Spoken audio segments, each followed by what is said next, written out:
네, 오늘은 요한복음 1장 35절에서 42절 말씀을 중심으로 와서 보라, come and see, 와서 보라라고 하는 제목으로 하나님의 말씀을 증거하겠습니다. 요한복음 1장에서 예수님에 대한 세례 요한의 일관된 한결같은 증거가 있습니다. 그것은 다름이 아니라 예수님은 하나님의 어린 양이다 라는 말씀입니다. 그리고 예수님은 하나님의 아들이다 라는 말씀입니다. 예수님의 하나님의 어린 양이라고 했을 때 예수님의 그 정체성은 무엇을 의미할까요? 그것은 예수님은 어린 양처럼 속죄의 죽음을 담당하시려 오신 분이다라는 이 구원의 구원자로서의 정체성을 보여주시는 것이죠. 그리고 하나님의 아들이다라고 34절에 말씀을 했는데 하나님의 아들이라고 하는 이 예수님의 정체성은 무엇을 의미할까요? 하나님의 아들이란 것은 곧 하나님 자신을 의미하는 것이죠. 그래서 하나님의 아들이란 것은 성육신하신 하나님 자신을 의미하죠. 그 성육신하신 이유가 무엇입니까? 몸을 가지신 예수님으로 오셨죠. 몸을 가지신 사람으로 오셨다는 것은 고난의 시작이라고 말할 수 있고 그 고난의 클라이막스에는 십자가가 있죠. 그리고 사흘 후에는 다시 살아나시는 부활이 있습니다. 그러므로 예수님이 하나님의 아들이라고 하는 이 정체성은 바로 십자가의 죽음과 부활을 하시는 구원자로 오셨다라는 주님의 인격을, 그분의 사역을 미리 내다본다라는 그렇게 의미가 있습니다. 그래서 세례 요한이 예수님이 하나님 어린 양이다 라고 했을 때, 그리고 하나님 아들이다 라고 했을 때 그런 예수님의 정체성, 그분의 존재와 앞으로 행하실 사역을 암시하고 있는 것이죠. 하나님 어린 양으로 오셔서 속죄의 죽음을 죽으시고 부활하시고 그리고 하나님의 아들로 부활하심으로 증명되셨다라고 이렇게 말씀하죠. 그래서 그 예수님을 영접하는 자, 곧 그 이름을 믿는 자들에게는 하나님의 자녀가 되는 권세를 주셨으니라고 성경은 말씀을 합니다. 바로 하나님의 자녀가 되는 길은 하나님의 어린 양으로 오시고 또 하나님의 아들로 오신 그분의 이름을 믿는 것이 하나님의 자녀가 되는 길이다 라고 하는 것입니다. 믿는다는 것은 예수님을 영접하는 것이다 라고 말할 수 있겠죠. 자, 이제 오늘 본문은 하나님의 어린 양이시며 하나님의 아들로 오신 예수님을 영접하는 한 가정에 있는 두 형제를 소개하려고 합니다. 예수님의 관점에서 보면 오늘 본문은 예수님의 제자들을 부르시는 첫 번째 장면이 되겠습니다. 먼저 첫 번째로 보라 하나님의 어린 양이로다 라는 말씀을 상고할까요?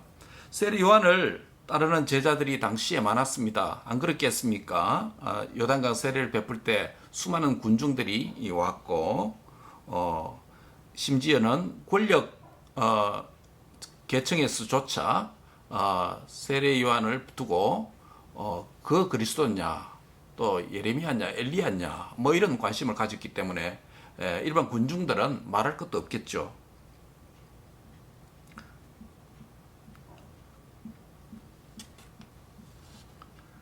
바로 그러한 세례 요한을 따르는 제자들 가운데 요한의 두 제자가 예수님께서 돌아다니시는 한 장면을 보고 세례 요한은 그 제자들 곁에서 그분을 지시하면서 바로 보라 하나님의 어린 양이로다 라고 이렇게 말을 했습니다. 오늘 본문에 보면 예수님께서 돌아다니시는 모습을 묘사를 하고 있습니다. 예수님께서 걸어서 돌아다니신다는 말은 어떤 의미냐 하면 돌아다니다, 두루 걸어다니다 라는 단어입니다. 이 단어를 분사를 사용해서 지금 돌아다니는 진행 중에 움직이고 계시는 그런 예수님의 상태를 행동을 묘사하고 있습니다. 군사를 통해서. 그래서 예수님의 이 건의심은 아무 할 일 없이 이쪽으로 갔다가 저쪽으로 갔다가 산책하시는 그런 모습이 아닙니다. 어떤 특정한 목적과 의도를 가지시고 지금 거니시고 있는 것 같습니다. 이어지는 문맥은 예수님의 거니시는 그 목적이 의도가 무엇인지 잘 설명해 주고 있습니다. 먼저 세례요한은 길을 거니시는 예수님을 보고 옆에 자신의 요한의 두 제자들에게 이렇게 말합니다. 보라, 하나님의 어린 양이로다 라고 그렇게 36절에 말합니다. 더 정확하게 원문을 직역하면 보라, 하나님의 그 어린 양이로다 라고 되어 있습니다. 이미 29절에서 예수님께서 세례 요한에게 오심을 본 그 세례 요한은 보라, 세상 죄를 지고 가는 하나님의 어린 양이로다 라고 선언한 적고 고백한 적이 이미 있죠. 오늘 본문에서도 동일한 표현이 나타납니다. 오늘 표현은 옆에 두 제자들을 듣도록 하기 위해서 그렇게 말합니다. 하나님의 어린 양은, 이 단어는 구약적인 배경을 갖고 있다는 것을 지난 시간에 말씀을 드렸습니다. 특별히 그 중에서 가장 중요한 배경이 되는 유월절 어린 양, the Passover lamb, 유월절 어린 양이라고 하는 것입니다. 유월절 어린 양이 어떤 것입니까? 출애굽 직전에 애굽에서 이 400년간 종살이를 하다가 이제 모세라고 하는 하나님의 구원자를 보내셔서 이스라엘이 애굽에서 해방되고 자유하는 그 구원의 사역이 출애굽 사역 아닙니까? 엑소더스 아닙니까? 그 엑소더스 직전에 어린 양을 잡아서 그 피를 문설주, 문기둥과 문인방, 이 바른 문방이 있죠. 문인방, 문지방. 그 테두리에 어린 양의 피를 바르게 했죠. 그래서 어린 양의 피를 바른 그 집들은 죽음의 사자가 패스오버, 뛰어넘는, 그래서 뛰어넘고 지나가는, 그래서 죽지 않는 구원의 그 가정에 임하게 됐죠. 그런 어린 양의 피가 없는 애굽 사람의 모든 가정들에게는 죽음의 사자가 임해서 초태생이 전멸되는 참 유사 이래로 처음 있는 이런 하나님 심판이 애굽 땅에 임하게 되어졌죠. 짐승이든 사람이든 처음 난 자, 장남 장녀들은 다 죽게 되었습니다. 그것이 하나님의 출애굽의 구원 사역이죠. 이 출애굽의 심판의 구원 사역을 행하실 때 유월절 어린 양을 잡아서 피를 바르러서 이스라엘 백성들은 또 그 말씀을 믿는 자들은 구원을 받게 된 것이죠. 이 사실에 근거할 때 하나님의 어린 양은 자신의 죽음을 통해서 함께 죽어야 되고 심판받아야 될 자들을 구원하고 살리는 자다라는 이런 의미가 유월절 어린 양이라고 하는 이 오칭 안에 들어있는 것이죠. 즉 예수님은 출애굽 때에 있었던 유월절 어린 양처럼 대속의 죽음을 통해서 죄와 사망과 사탄의 권세로 사로잡힌 저와 여러분을 구원하러 오셨다라는 의미가 하나님의 어린 양이다라는 의미입니다. 그런 하나님 어린 양으로 예수님의 정체성을 인식한 요한은 옆에 있는 제자들에게 보라, 하나님의 어린 양이로다 라고 이렇게 말씀을 한 것이죠.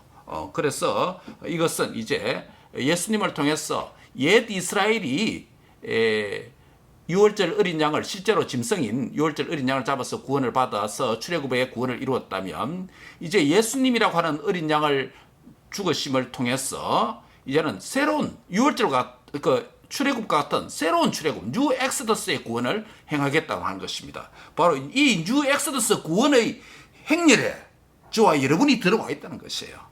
바로 유월절 어린 양 대신 주님께서 죽어주셨기 때문에 그 피로 애굽 사람들이 이스라엘에서 나오던 것처럼 우리는 사망에서 또 죽음에서 사탄의 권세에서 해방돼서 유월절의 어린 양을 그리스도를 통해서 이 뉴 엑소더스의 대행렬 안에, 구원의 행렬 안에 저와 여러분이 포함되어서 구원받은 줄을 믿습니다. 예. 오늘 본문에서 새 출애굽의 이 구원 사건을 위해서 어린 양으로 오신 예수님께서 거닐고 계십니다. 그 예수님의 정체성에 대한 요한의 말, 즉 하나님의 어린 양이라고 하는 말을 곁에서 듣던 요한의 두 제자가 있었습니다. 그 요한의 그 말을 듣고 그 두 제자는 예수님을 따랐습니다. 요한의 입장에서 보면 좀 서운하지도 않겠어요? 예, 자신의 두 제자를 예수님 앞에 예수님을 소개하면서 보라 하나님 어린 양이라고 하니까 자신의 제자가 예수님을 따라가잖아요. 인간적으로 보면 상당히 내 제자가 왜 저분을 따라가나 이렇게 서운할 수도 있겠지만은 그러나 요한은 그 일을 위해서 온 것 아닙니까? 예, 그래서 예수님을 소개했다는 것이죠. 자신의 제자에게 구원의 주, 뉴 엑스더스의 주가 되는 하나님의 어린 양을 자신의 사랑하는 제자들에게 구원의 길로서 소개했다는 것입니다. 자신의 가장 가까이 하는 따르는 사랑하는 제자들에게 가장 좋은 선물을 지금 주는 것입니다.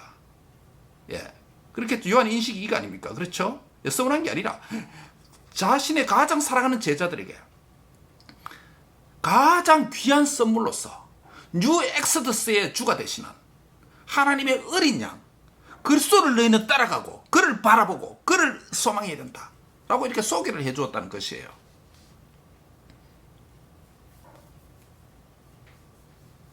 그래서 이 두 제자는 예수님을 따라서 가고 있습니다. 예수님은 자기를 뒤따라오는 요한의 세례 요한의 사도 요한이 아니고 세례 요한입니다. 그렇죠? 세례 요한의 이 두 제자를 향하여 말씀합니다. 너희가 무엇을 구하느냐, 무엇을 찾느냐라고 질문합니다. 즉 왜 따라오느냐 이 말이겠죠. 예수님을 따르는 세례 요한의 두 제자들은 예수님께서 무엇을 구하느냐 찾느냐라는 질문에 대답은 하지 않고 그들의 한 질문을 합니다. 그들이 예수님께 한 질문이 무엇입니까? 랍비여 어디 계시오니까? 라는 질문입니다. 여기서 이들이 랍비여 어디 계십니까? 라는 질문은 그들이 예수님을 뒤따라가다가 예수님이 너무 빨리 걸으셨기 때문에 예수님을 놓쳐버리고 한 말이 아니에요. 또는 그들이 예수님을 뒤따라가다가 예수님께서 숲속이나 어떤 장애물에 가리어서 보이지 않았어. 예수님 어디 계세요? 찾는 그런 질문이 아니에요. 이 질문의 의미는 예수님께서 어디에 머물고 계십니까? Where are you staying? 어디에 머물고 계세요? 어디에 사세요? 라는 이런 질문입니다. 즉 예수님에 대한 관심이 있다는 거죠. 하나님 어린 양으로 선생님이 세례 요한 선생님이 소개를 했기 때문에 이분이 특별한 구원자로 오셨는데 관심이 많겠죠. 그래서 당신 어디에 머물고 계십니까? 이런 의미로 한 것입니다. 예수님의 도착 지점이 어디인지, 어디에서 주로 머무시는지, 어디가 예수님의 본거지인지 질문한 것입니다. 그에 대해서 들으면 예수님이 어떤 분인지 또 어떤 일을 하고 계시는지 뭐 이런 것을 정보를 알 수 있잖아요. 그래서 한 질문입니다. 하지만 이 질문은 단순히 예수님께서 거주하시는 장소에 대한 질문만은 아닙니다.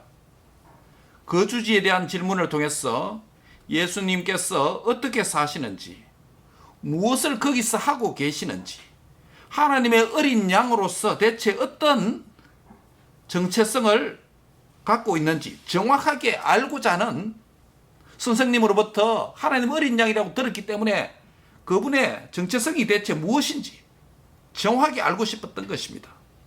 소개를 받았으니 정확히 알고 싶었던 것입니다. 이 질문은 하나님의 어린 양의 정체성을 더 알기 원합니다 라는 말과 같습니다. 우리도 뭡니까? 결혼을 앞두고 또 사람을 소개하고 소개팅을 통해서 사람을 만났다면 그 사람에 대해서 좀 더 자세히 알기를 원하지 않겠습니까? 그렇죠? 그 사람의 직업이 무엇이고 대충 매치메이커를 통해서 이 사람이 어떤 사람인지 대충은 들어서 알지만은 그러나 취미가 무엇이고 어떤 일을 하고 가족 관계는 어떻게 되고 또 무슨 일을 해왔고 이런 것들을 알면 그 사람에 대해서 상세하게 알잖아요. 그 세례요한도 마찬가지입니다. 마치 중매쟁이와 같아요. 매치메이커. 사람을 소개하는 사람과 같아요. 저 사람이 하나님 어린 양이다. 그러니까 소개를 받았죠, 이제. 소개를 받았어. 그분과 이제 데이트를 하려고 따라가는 거죠. 그래서 자세하게 물어보는 거죠. 더 자세하게 하려고. 당신 어디에 거주하세요? 이렇게 물은 것이죠. 그런 상황입니다. 예수님은 요한의 두 제자들에게 이렇게 말합니다. 와서 보라 라고 말합니다. 당신은 어디에 머물고 계세요? 라고 하니까 그냥 와서 보라는 것이에요. 와서 보면 알게 된다는 것이죠. 이 말은 정확하게 직역하면 이것입니다. 오라 그리하면 너희들은 볼 것이다 라는 의미입니다. 와 보라 그리하면 너희들은 알게 될 것이다 라는 의미입니다. 예수님을 따르는 요한의 두 제자들에게 예수님께서는 오다라는 동사와 보다라는 동사를 사용해서 와서 보라라는 말씀을 하고 계십니다. 여기서 첫 번째 동사인 오다라는 이 단어는 바로 명령형으로 복수 명령입니다. 너희들은 오라라는 명령입니다. 그리고 두 번째 동사는 보다라는 동사인데 이것은 명령이 아니고 미래직설법 동사입니다. 즉 그리하면 너희들은 볼 것이다 라는 것이 인디커티브입니다. 앞에 거는 임페라티브 명령형이라면 뒤에 거는 인디커티브 직설법입니다. 그리하면 너희들은 볼 것이다 라는 것이에요. 그래서 오다라는 동사와 보다라는 두 동사 사이에 수사학적인 어떤 관계가 있습니다. 무엇입니까?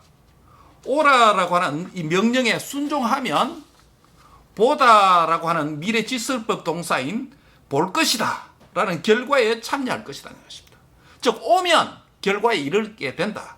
오면 너희가 궁금한 질문에 대해서 답이 있을 것이다. 즉 예수님께 가면 답을 본다, 답을 얻는다 라는 것이에요. 이 두 동사는 오늘 주님을 따라가는 제자도에 대한 디사이플십에 대한 필요한 중요한 원리를 우리에게 말씀하고 있습니다. 무엇입니까? 오라라고 하는 이 동사는 순종이 요구되는 명령입니다. 그리고 그러면 볼 것이다 라고 하는 미래직설법 동사 보다라는 것은 명령하신 그분의 정체성에 대해서 발견할 것이다 라는 것과 관련이 있습니다. 즉 오라라고 하는 것은 순종이 요구되고 볼 것이다 라는 것은 그분의 정체성에 대한 발견입니다. 발견과 관련되어 있습니다. 즉 와서 보라라고 하는 말씀은 두 행위 동작 사이에 상호 인과관계가 있다는 것이죠. 예. 가면 발견한다. 오면 본다. 오면 알게 된다 라는 의미입니다. 즉 순종이 조건입니다. 순종이 원인입니다. 그리고 발견은 결과입니다. 순종하면 발견한다는 것입니다. 순종하면 알게 될 것이라는 것입니다. 이게 오늘도 주님을 따라가는 제자들, 참된 제자가 되고자 하는 우리에게 하나의 중요한 매뉴얼이 됩니다. 순종하면 알게 된다는 것이에요. 순종하면 보게 된다는 것입니다. 순종하면 이루어진다는 것입니다. 예를 들어 볼까요? 요한복음 2장에 예수님의 7가지 기적 가운데 첫 번째 기적인 가나 혼인잔치에서 물로 포도주로 만든 사건이 있죠. 그 사건에서 예수님의 중요한 매뉴얼이 무엇이었습니까? 무슨 말씀을 하시든지 그대로 하라라고 하는 것이 매뉴얼이었습니다. 종들에게 주어진 매뉴얼이었습니다. 즉 순종하면 메시아의 영광을 볼 것이다 라는 것입니다. 순종하면 그분의 존재와 인격이 보이기 시작한다는 것입니다. 먼저 복종해야 그분을 만나서 깊이 교제할 수가 있습니다.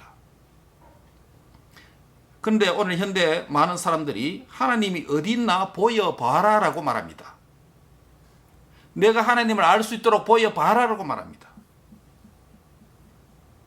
나로 하여금 보게 하고 발견하도록 하라라고 말할지도 모릅니다.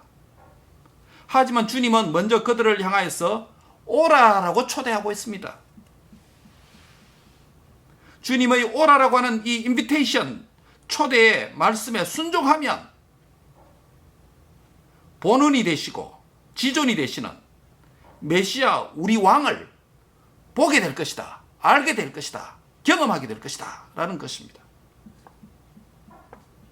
사랑하는 성도 여러분, 결국 와서 보라라고 하는 예수님의 말씀은 그를 뒤따르는 세례 요한의 두 제자를 향한 하나님의 어린 양이신 예수님의 초대장입니다. 예수님의 이 초대에 뒤따르는 세례 요한의 두 제자들은 계속 뒤따라가서 예수님의 머무시는 곳까지 따라갔습니다. 그때가 시간적으로 몇 시입니까? 10시쯤 되었다라고 말씀합니다. 10시는 우리 시간으로 환산하면 오후 4시 정도 됩니다. 이 두 사람은 오후 4시부터 예수님께서 머무시는 곳에 예수님과 함께 도착을 했습니다. 그리고 그들은 예수님과 함께 거기서 그날 많은 시간을 보냈습니다. 요즘 말로 하면 잠포지엄입니다. 예, 함께 생활했습니다. 이 두 사람이 여러분 누구죠? 세례 요한 선생님의 말을 듣고 예수님을 따르는 세례 요한의 두 제자 중에 한 사람이 누굽니까? 시몬 베드로의 형제가 되는 안드레입니다. 안드레와 익명의 또 한 사람은 그날 밤에 밤늦도록 예수님과 함께 대화를 한 것으로 보여집니다. 예수님과 늦은 시간까지 데이트를 했다는 것입니다. 선생님이 소개해 준 그분과 데이트를 했다는 것입니다. 그들은 예수님과 하루 저녁을 함께 보냈습니다. 예수님과 하루 저녁을 대화하면서 교제하면서 보냈습니다. 요즘 말로 하면 자기 선생님이 소개해 준 또 다른 선생님을 소개받아서 메시아학, The Study of Messiology, 메시아학이라고 하는 과목을 가르치는 그분에게서 디너를 겸한 심포지엄이었는지 모릅니다. 어떤 일이 일어났습니까? 다 같이 한번 하겠습니다. 우리가 메시아를 만났다. 예. 우리가 메시아를 만났다는 것이 두 번째 오늘 본문의 마지막입니다.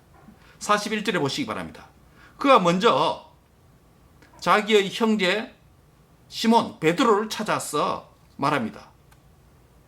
베드로가 형인지 동생인지는 모르겠습니다. 뭐 형 같아요. 정황상. 형님에게 찾아가서 이렇게 말합니다. 우리가 메시아를 만났다. 라고 말합니다. 주님께서 머무시는 공간에서 주님과 함께 보낸 시간은 안드레와 이름 없는 또 한 익명의 제자는 가서 우리가 메시아를 만났다. 우리가 그 그리스도를 만났다. 예수님이 메시아다. 고백을 하게 된 것입니다. 과연 예수님의 말씀대로 오라. 그러면 알게 될 것이다.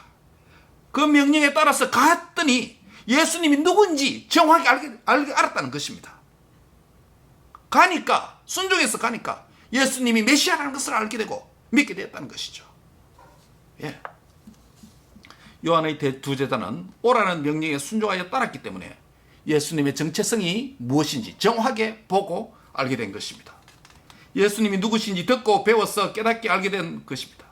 메시아로 오신 어린 양 예수님을 이 두 제자는 믿고 영접을 한 것입니다. 여기서 우리는 두 가지로 적용을 찾고자 합니다. 하나는 구원의 초대입니다. 즉 구두자를 향한 부르심에 대해서 적용하려고 합니다. 저와 여러분도 우리 주 예수님의 이 복음의 초대를 받았습니다. 다양한 방식이겠죠. 모태신앙은 어머니를 통해서, 부모님을 통해서 기독교적인 분위기 안에서 교회 안에서 생활해 오다가 어느 한 시점에 퍼스널리, 개인적으로 예수님을 인격적으로 만난 사건이 있겠죠. 그런 방식으로 구원에 초대될 수도 있고, 또 신앙 1세대들은 우리 교인도 몇 사람 있고 저도 그렇고 전도를 통해서 예수님의 복음 초대를 받아들여서 주님을 믿게 된 사람도 있습니다. 매우 다양합니다. 예수 믿는 것이. 그러므로 이 모든 행위들은 예수님의 복음 초대, 마치 세례 요한이 두 제자들에게 예수님을 소개하는 것처럼 전도자를 통해서 복음을 받게 되는 것입니다. 그래서 복음을 듣고 성령의 역사를 통해서 예수님이 누구신지 정확한 정체성을 결정적으로 알고 믿게 된 것입니다. 그분께 가지 않고 단순히 알려고만 한다면 우리는 예수님을 제대로 알지 못하고 진리와 구원에 이르지 못했을 것입니다. 순종하여 가지 않고 알려고만 했다면 우리의 지식은 될 수 있을지 몰라도, 우리의 교양은 될 수 있을지 몰라도 생명과 구원은 될 수는 없겠죠. 순종 없는 지식은 교만으로 인도합니다. 주를 따르는 삶이 없는 삶은 건강한 신앙이 아닙니다. 그 지식은 불신자가 갖는 지식과도 다름이 없습니다. 우리 모두는 방법은 다 다를지라도 하나님의 부름을, 초청을 받았습니다. 그래서 하나님 앞에 나왔습니다. 그리고 나서 우리는 그분께서 우리에게 말씀과 성령을 계시해 주시고, 그래서 우리는 그분을 만난 것입니다. 그래서 우리가 구원과 생명에 이르게 된 줄 믿습니다. 이런 부름은 구도자를 향한 부르심입니다. 구원의 초청입니다. 죄인을 하나님께로 오라라고 하는 부름입니다. 오라고 하는 명령에 순종하면 구원을 얻게 될 줄 믿습니다. 이것이 우리의 구원받은 여정이라고 할 수 있습니다. 그렇다면 우리는 우리가 받은 대로 세례 요한이 두 제자에게 메시아를 소개한 것처럼 또 다른 구원받아야 될 자들을, 그런 구도자들을 예수님께 초청할 수가 있습니다. 무엇을 통해서? 그리스도 예수, 하나님의 어린 양에 대해서 말함으로, 스토리텔링, 가스펠 텔링을 통해서 증거함으로, 예수님을 소개함으로 그들에게는 구원의 초청이 된다는 것입니다. 이 전도에 미련한 방법을 쓴다는 것입니다. 여러분 생각해 보시기 바랍니다. 우리가 죄에서 구원받지 못했다면 지옥으로 직행가는 그런 운명 아닙니까? 아찔하지 않습니까? 생각만 해도. 근데 이 지옥에서 천국으로, 무덤에서 영원한 생명으로, 이 엄청난 변화의 방법이 무엇입니까?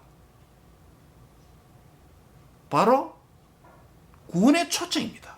전도의 미련한 방법이다. 그런데 왜 이만큼 중대한 일을 전도와 같은 그런 방법으로 하나님이 하셨을까요?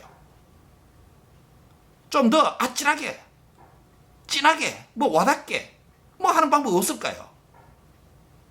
동영상으로 막 천국을 확 보여주고 지옥에 확 보여주고 이러면 전도가 얼마나 쉬울까요?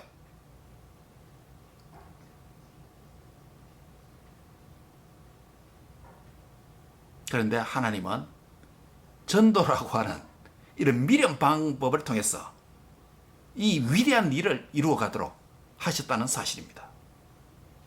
저와 여러분도 그렇게 부르셨고, 앞으로 우리 밖에 있는 또 다른 잃어버린 영혼들이 동일한 방법으로 주님 앞으로 나오게 될 것입니다.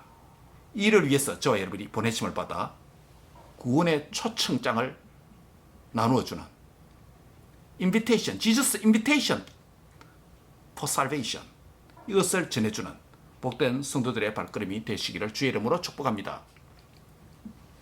두 번째로 부르심은 예배자를 향한 부르심에 대한 적용입니다.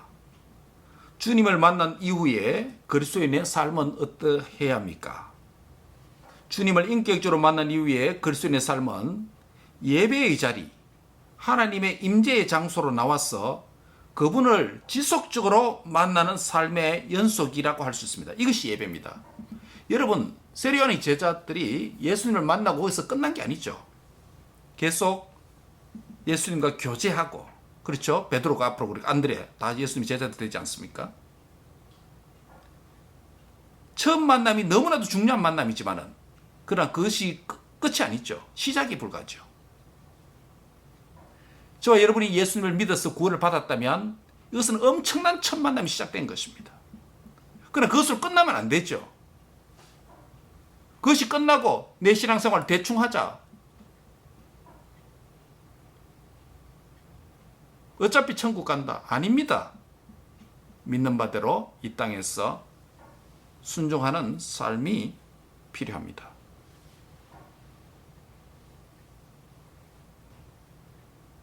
와 보라라고 하는 이 음성이 또 다른 의미는 예배자로의 초대입니다.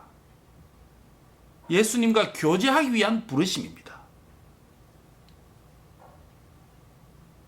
이 명령에 순종해서 그분께 가서 순종하면 하나님의 영광의 임재에 충만한 임재를 경험할 수가 있습니다. 믿으시기 바랍니다.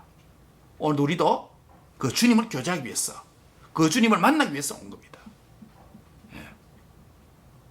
이 교제의 복입니다, 여러분. 하나님과 교제가 없다면 그 삭막합니다. 예. 다시 말씀드리면 우리에게는 두 종류의 초청과 명령이 있습니다. 두 종류의 부르심의 명령이 있습니다. 두 종류의 주님의 초대장이 있습니다. 하나는 구도자를 향한 부르심입니다. 구원을 향한 명령이요 초대장입니다. 주님은 이 시간도 구도자를 향한 부르심이 오라라고 말씀하십니다. 이것은 아직 주님을 믿지 않는 자를 향한 부르심과 초대입니다. 오라라고 부르시는 주님께 나가서 복음을 믿고 받아들이는 역사가 있기를 바랍니다. 또 우리가 또 다른 사람에게 오라라고 복음을 초대하시기 바랍니다. 그러면 그들에게 발견될 것입니다. 그들도 만날 것입니다. 주님을. 영생과 구원의 주를 만나게 될 것입니다. 주님을 만난 분들을 향하여는 지금도 오라라고 하는 음성이 있는데 예배의 자리로 초대하고 부르십니다. 지금 우리가 예배 시간마다 우리는 지금 줌으로 이메일로 여러분을 초대합니다. 그렇죠? 네. 오면 예배 자리에 들어오는 것이죠. 오면 예수님을 만나는 것입니다. 이와 같습니다. 굉장히 심플한 방법입니다.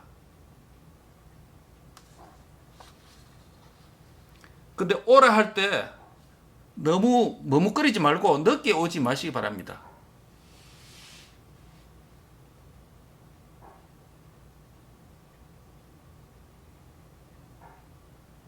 이분이 하나님의 어린 양이다 라고 했을 때 제자들의 관심은 고조되었습니다. 그래서 알고 싶어서 발 동동 구릅니다. 한국에서 어떤 유명한 한 목사님이 제 그 페이스북에 엘리사 내러티브 출판 정보를 보고 원고를 좀 보내달래요. 예. 그분도 지금 그런 가르치는 설교를 하고 있는데 필요하다는 거예요. 그 제가 죄송하지만 아직 출판될 때까지는 보내드릴 수 없습니다. 뭐 그렇게 이야기를 했습니다만은, 예. 출판 2월달 나올 때까지 못 참겠다는 거예요. 발동두그립에서 못 참겠다는 거예요. 예, 저한테 글을 보내왔습니다. 세리안이 제자도 뭡니까 지금? 하나님의 어린 양이라고 소개받았는데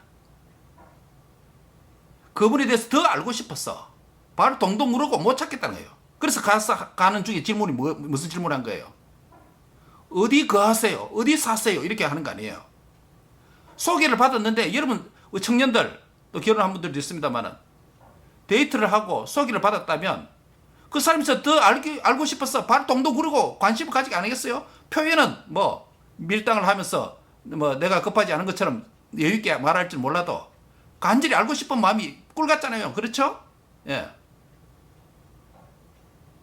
여러분이 구원의 자리에 초대했을 뿐만 아니라 예배 자리로 메시아마다 목사가 초대할 때 오늘 우리에게 어떤 은혜를 주실까? 오늘 어떤 주님이 우리에게 나타나실까? 발을 동동 구리면서 그렇게 좀 일찍 들어오시기 바랍니다. 너무 늦게 들어오지 말고.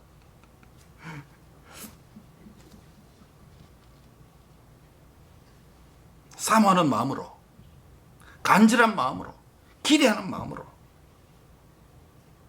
그 자리에 가면 오라 볼 것이다. 가면 그분께서 나에게 말씀하실 것이다. 따라합니다. 가면 나에게 오늘도 말씀하실 것이다. 예. 말씀하실 것이다. 여러분 타이타닉 잘 아시잖아요. 그렇죠? 타이타닉 열쇠에 대해서 들어본 적이 있습니까? 1912년 1522명의 희생자를 내었던 타이타닉 침몰 사고를 막을 수 있었던 생명의 키가 있습니다.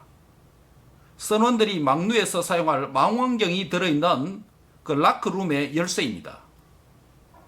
타이타닉호의 2등 항해사였던 데이비드 브레어가 갖고 있었는데 출항 직전에 교체되면서 깜빡 잊고 열쇠를 후임자에게 전해주지 못했습니다. 그래서 망원경이 없어서 선원들은 맨눈으로 앞을 살펴야 했고 그 결과 갑자기 눈앞에 나타난 빙산에 뒤늦게 발견해서 비극적 사고가 일어났다고 하는 분석입니다. 그래서 몇 년 전에 영국 언론은 이 문제의 열쇠가 한 경매에 붙여질 것이라고 보도를 했습니다. 유족들이 소유하고 있는 이 열쇠의 예상 최고 낙찰가가 얼마냐면 열쇠 하나가 7만 파운드예요. 타이타닉 출항이 있기 며칠 전 데이비드 블레어는 선원에서 제외되었고 그 결정 덕분에 그는 생명을 구했습니다. 근데 블레어는 급히 배를 떠나면서 문제의 열쇠를 주머니에 넣고 있었고 후임자에게 전해주지 못했다는 것이 경매소의 설명이었습니다. 복음은 생명의 열쇠입니다. 구원의 초청에 있어서 이 초청장은 생명을 살리는 열쇠예요. 또 오라라고 했을 때 예배자로의 초청 부르심은 주님을 만날 수 있는 룸에 들어가는 키와 같다는 것이에요. 오라 알 것이다. 오라 볼 것이다. 순종하면 주님을 만나고 순종하면 구원을 얻고 순종하면 거기서 주님의 음성을 들을 것입니다. 아멘. 이것이 바로 주님의 들어가는 열쇠입니다. 타이타닉호의 열쇠와 같은 것입니다. 오라고 하는데도 오지도 않고 문을 잠가놓고 그렇게 있으면 안 되죠. 오라라고 했는데 내 몸만 온 것이 아니라 내 마음문을 콱 닫아놓고 주의 음성을 듣지 못하는 마당만 밟고 돌아간다면 초대장을 받고도 웹사이트에 들어와서 도장만 찍고 가는 그런 일이 있으면 안 되죠. 따라합니다. 오라 그리하면 볼 것이다. 오라 그리하면 만날 것이다. 오라 그리하면 그분의 음성을 들을 것이다. 할렐루야. 예.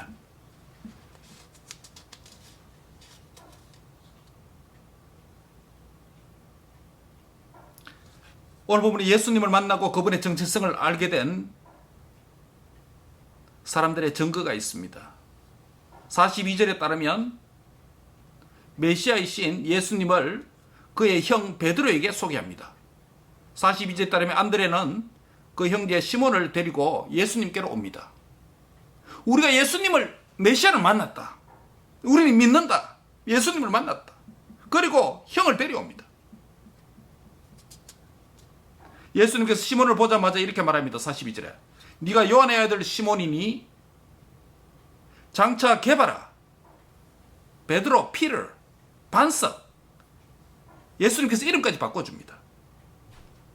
시몬의 새 이름을 지어주신 것이죠. 이 시몬이 예수님의 수제자가 될 베드로가 아닙니까? 예, 이 수제자인 예수님의 베드로인 수제자가 되는 첫걸음이 어떻게 되었습니까? 세례 요한 선생님이 두 제자에게 예수님을 소개하는 일로 시작되었습니다. 그 예수님을 만난 안드레가 형에게 가서 우리가 메시아를 만났다. 형을 데려왔습니다. 그러니까 그 형 베드로도 예수님을 만나서 예수님 수제가 된 거 아닙니까? 이 과정이 이렇습니다. 아주 근사한 방법이 아니에요. 아찔한 방법이 아니에요. 뭐 진한 동영상 이런 방법이 아니에요. 그냥 우리가 예수님을 만났다. 소개하는 거예요. 그게 그 사람을 위대한 사람으로 만드는 첫걸음이었다는 것입니다. 아니 전부였다는 것입니다.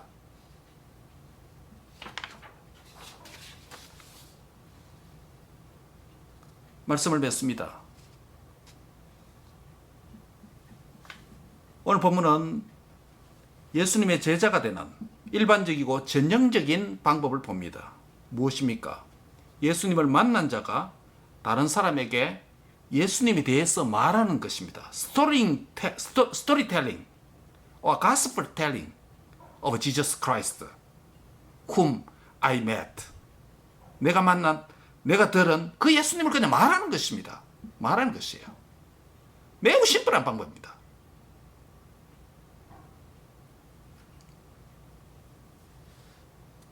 예수님을 만나서 예수님에 대해 아는 자가 다른 사람에게 말하는 것입니다. 다른 사람의 소개로 예수님을 또한 만나게 됩니다. 요한과 안드레가 그랬습니다. 예수님을 만난 시몬 베드로가 또한 그렇게 했습니다. 무엇을 가지고 예수님을 소개했습니까? 근사한 논문을 가지고 한 게 아닙니다. 근사한 논리로 말할 것도 아니에요. 그냥 자기가 만난 예수님을 말하는 거예요. 스토리텔링이에요. 자기 말로 하는 거예요. 남이 그걸 읽어주는 게 아니고 자기 말로 그냥 한 거예요. 여러분 어렵게 부담으로 생각하지 마시기 바랍니다. 내가 만난 예수님 누구냐? 나에게 어떤 일을 행했느냐? 그거를 말하는 거예요. 그게 이벤젤리즘이에요. 우리 자녀들도 생각하세요. 예수님 믿는 것을 표내는 것을 부끄럽게 생각하고 또 스토리텔링 하는 것을 부끄럽게 생각하고 그런 태도는 버려야 됩니다. 예수님을 만나면 이 엄청난 일인데 그냥 just do that. Storytelling of Jesus Christ whom I met. 그거예요. 심플합니다. 전도가 아주 프로그램이고 훈련을 잘 받아야 된다고. 물론 훈련 받으면 좋죠. 안 그래도 됩니다. 내가 만난 예수님 스토리텔링이에요. 그냥 그것이 길든 짧든 누구에게든지 말하는 것이에요. 근데 그 일로 통해서 위대한 일이 시작된다는 거예요. 예수님의 수제자도 그렇게 만들어진 거예요.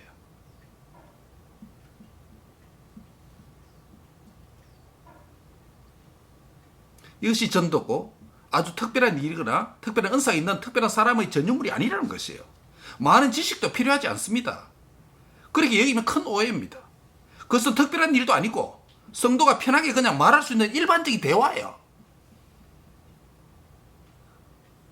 채팅 전도 생각하세요. 거룩한 채팅이다. 예.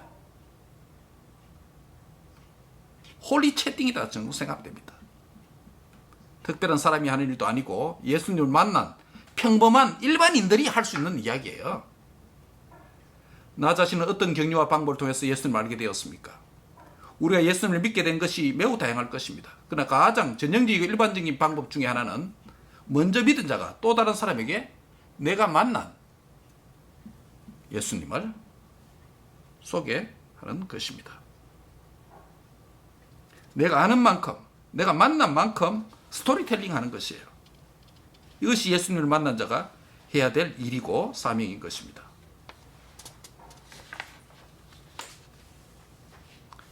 한 가지 예화를 하고 설교를 맺으려고 합니다.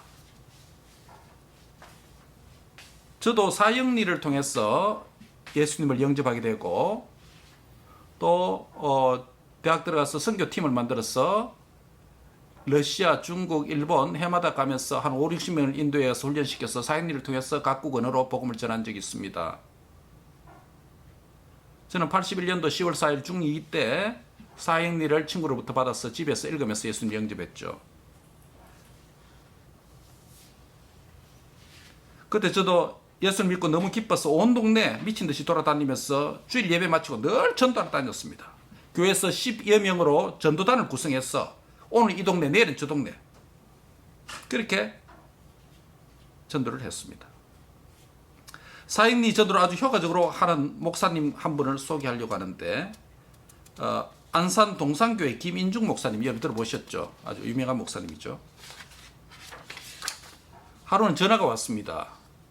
그 교회에 이지숙 집사라는 분이었습니다. 이 집사님은 다급한 목소리로 목사님에게 이렇게 말합니다. 목사님, 혹시 무당도 예수님을 믿을 수 있을까요? 무당, 예수님 믿을 수 있을까요? 당연히 무당도 예수님 믿어야 되죠. 무슨 일입니까? 라고 목사님 되물었습니다.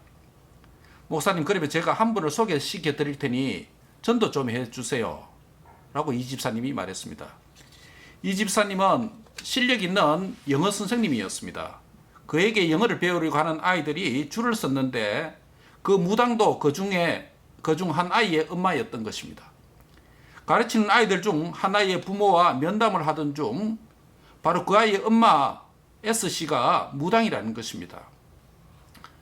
무당도 보통 무당이 아니라 트랜스퍼시픽, 이 환태평양 무당 무속인 대회에서 대상을 찬 환태평양 트랜스퍼시픽 이 환태평양 무속 대회에서 1등을 한 진짜 무당이라는 것입니다. 굿 한 번 해주면 보통 돈을 얼마 받느냐면 몇 천만 원이 사례비라고 하고 어떤 경우는 최고급 외제 승용차까지 보너스까지 받는 그런 유명한 무당입니다. 그런데 이 무당이 불안에 사로잡혀서 얼굴에 평안이라고는 눈곱만큼도 찾아볼 수 없었다는 것입니다. 그래서 무슨 어려운 일이 있으세요? 라고 영어 선생님은 이 집사님은 그 무당 학생의 엄마인 무당에게 물었습니다. 자기가 사실은 무당인데 요즘 불면증에 불안증에 걸려 살 수 없다라고 하소연을 틀어놓더라는 것입니다. 그래서 이 집사가 김 목사님을 소개한 것입니다. 이 집사님은 그 용한 무당에게 자기 교회 목사님을 소개하는데 이렇게 소개했다고 합니다. 안산이 경기도죠. 안산에 큰 교회를 담임하시는 용한 목사님이 한 분 계신데 한번 만나보시지 않겠습니까? 라고 그랬더니 그 무당이 김 목사님을 만나겠다고 하더랍니다. 그래서 목사님은 강한 영적 전투가 일어날 것을 예상하고 간절히 기도한 후에 그 무당의 집을 찾아가서 만났습니다. 그 무당을 만나니 몹시 불안해하는 모습이 목사님의 눈에도 띄었습니다. 도대체 왜 불안해하십니까? 라고 목사님이 그 S 무당에게 물었습니다. 그 무당이 이렇게 말합니다. 목사님도 같은 업계에 계시니까 목사님도 같은 업계에 계시니까 잘 아시겠습니다만은 저는 신이 내린 사람입니다. 신내림을 받은 사람입니다. 그런데 제 신은 나에게 90%는 알려주는데 마지막 10%는 도무지 알려주지 않습니다. 그래서 종종 실수를 하고 잘못 말해서 욕도 듣고 합니다. 라고 그렇게 이야기를 합니다. 그래서 고객들에게 정확하게 말해주지 못해요. 틀릴 때가 많다는 것입니다. 틀린 점을 쳐준 사람들이 혹시 나를 찾아와서 어떻게 할까봐 너무 두려워요. 라고 말하는 겁니다. 그래서 목사님은 너무 불안해하는 무당에게 복음을 제시하였고 사인리를 통해서 그 무당은 죄에서 떠나기로 약속을 받고 그렇게 돌아왔다는 이야기입니다. 우리 주위에 복음이 필요한 자가 많습니다. 복음이 없기 때문에 불안해하고 불면증에 걸려있고 우울에 빠진 자가 많습니다. 표현을 안 해서 그렇지 다 복음 결핍 신드롬이에요. Gospel needed person이 너무 많아요. 죽어가는 영혼이 많다는 것입니다. 복음이 없이 평안이 없습니다. 복음이 없이는 소망이 없습니다. 복음이 없는 생명은 없습니다. 복음 없이는 구원이 없습니다. 예수님의 생명이 필요한 자가 너무 많습니다. 예수님을 만난 우리는 우리 주위에 만나는 사람에게 내가 만난 예수님을 스토리텔링 해야 됩니다. 예. 그 사람을 살릴 수 있습니다. 그 사람의 문제를 해결할 수 있습니다. 생명의 키 타이타닉 열쇠처럼 생명을 살릴 수가 있습니다.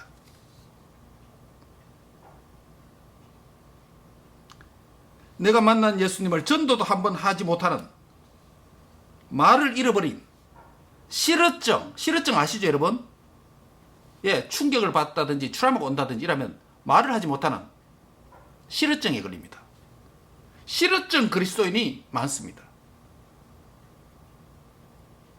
아무것도 아닌 세상에 대한 두려움과 복음에 대한 부끄러움이 복음을 전하지 못하는 실어증 그리스도인을 만듭니다. 그리스도인의 실어증을 어떻게 치유할 수 있을까요? 성령의 충만함을 받아야 됩니다. 성령 충만 받으시기 바랍니다. 성령의 충만함을 받아서 복음의 언어가 우리 입에서 터져나오는 역사가 있기를 바랍니다. 스토리텔링의 문이 열려지기를 바랍니다. 스토리텔링의 키가 내 입에서부터 열려지기 바랍니다. 우리의 신실한 삶에서도 복음의 증인으로 살아가는 은혜가 있기를 바랍니다. 내가 만난 예수님의 가르침대로 살고 행하면 그것이 또한 증인이 되는 것입니다. 이것이 이웃에게 와서 보라 라고 하는 초대장이 되는 줄 믿습니다. 사랑하는 성도 여러분, 와서 보라. 우리는 하나님 은혜로 와서 그분을 만났습니다. 또한 우리가 와서 보라라고 또 다른 사람에게 초대할 때 그 사람들도 오면 볼 수가 있을 것입니다. 구원받은 우리는 와서 보라는 음성에 순종하여서 그분을 예배 자리로 오면 그분의 은혜를 만나고 그분의 형상을 만나고 그분의 존재를 만나고 교제하는 만남의 은혜가 있는 줄 믿습니다. 이 은혜를 살아가는 한평생 저희와 여러분이 와서 보라라는 음성에 순종함으로 그분을 보고 만나고 하나 되는 그런 복된 은혜가 남은 생에 계속되기를 주의 이름으로 축복합니다.